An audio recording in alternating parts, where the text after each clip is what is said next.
ఒక చిన్న ప్రశాంతమైన గ్రామంలో సంక్రాంతి పండగ కోసం అందరూ సంతోషంగా ఎదురు చూస్తున్నారు. కానీ దొంగల దాడి భయం ఆ గ్రామాన్ని ఆవరించింది. ప్రతి సంవత్సరం దొంగలు సంక్రాంతి సమయానికి గ్రామాన్ని దోచుకుంటారు. ఈ ఏడాది పంటల విక్రయం వల్ల మంచి ఆదాయం వచ్చినందున దొంగల దాడి ఖాయమని గ్రామస్తులందరూ భయపడుతున్నారు. వారు ఒక పెద్ద వృక్షం కింద సమావేశమై దీనికి ఓ పరిష్కారం కోసం చర్చిస్తున్నారు. ఈసారి వారు పెద్ద సంఖ్యలో వస్తారు. మనం ఏం చేయగలం?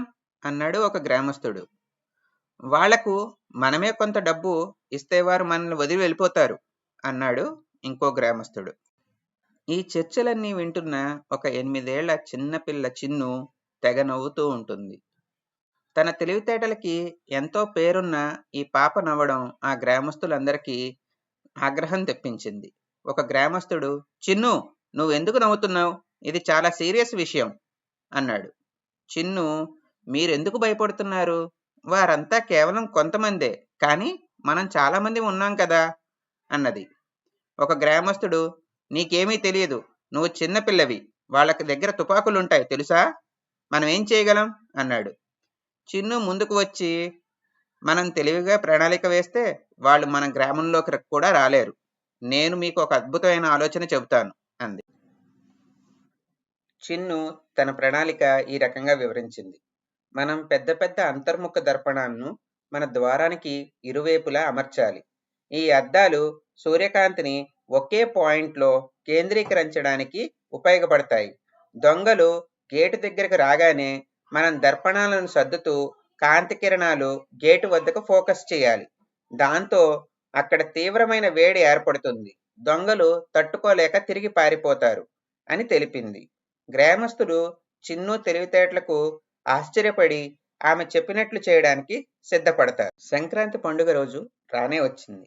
గ్రామంలో అందరూ ఉత్కంఠతో ఉన్నారు. దొంగలు ఎప్పుడు వస్తారా అన్న భయం పల్లె వ్యాప్తంగా ఉంది.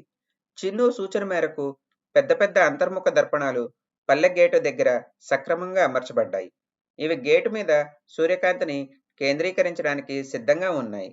గ్రామస్తులు చిన్ను సూచించినట్టు గేటు దగ్గర దర్పణాలను సమయస్ఫూర్తితో కదిలించడానికి సిద్ధమవుతున్నారు.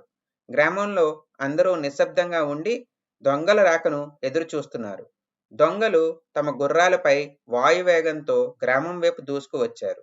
పల్లె గేటు వద్దకు చేరుకున్నప్పటికీ వారి చేతుల్లో ఉన్న తుపాకులు మెరుస్తూ కనిపిస్తున్నాయి. పల్లె లోపలికి ప్రవేశించడానికి సిద్ధమవుతూ ఉండగా చిన్ను తడబడకుండా తన ప్రణాళిక ప్రకారం దర్పణాలను సర్దడం మొదలుపెట్టింది. సూర్యకాంతిని కేంద్రీకరించి గేటు ప్రవేశం వద్ద ఒకే పాయింట్లో కేంద్రీకరించబడ్డాయి.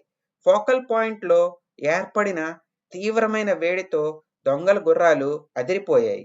గుర్రాలు కేకలు వేస్తూ ఆగిపోయాయి. దొంగలు తమ శరీరాలపై ఉన్న వేడిని తట్టుకోలేకపోయారు. ఇది ఏంటి, మనం కాలిపోతున్నామే అని దొంగలు భయంతో కేకలు వేస్తున్నారు. తమ ప్రాణాల్ని కాపాడుకోవడానికి వెంటనే తమ గుర్రాల్ని మళ్లించి పల్లెను వదిలి పారిపోయారు. దొంగలు పారిపోయిన తర్వాత పల్లె ప్రజలు ఒక్కసారిగా సంబరాల్లో మునిగిపోతారు. చిన్ను తెలివితేటలతో పల్లెను రక్షించిందని అందరూ ప్రశంసల వర్షం కురిపిస్తారు. చిన్ను మా పల్లెకు నిజమైన రక్షకురాలు అని పెద్దలు అంటారు. ఆమెకు ప్రత్యేకంగా పండగ సంబరాల్లో గౌరవం అందజేస్తారు. చిన్ను అందరితో ఇలా చెప్పింది, మనం అందరం కలిసి ఉండి సైన్స్ జ్ఞానాన్ని ఉపయోగిస్తే ఎలాంటి సమస్యనైనా ఎదుర్కోవచ్చు.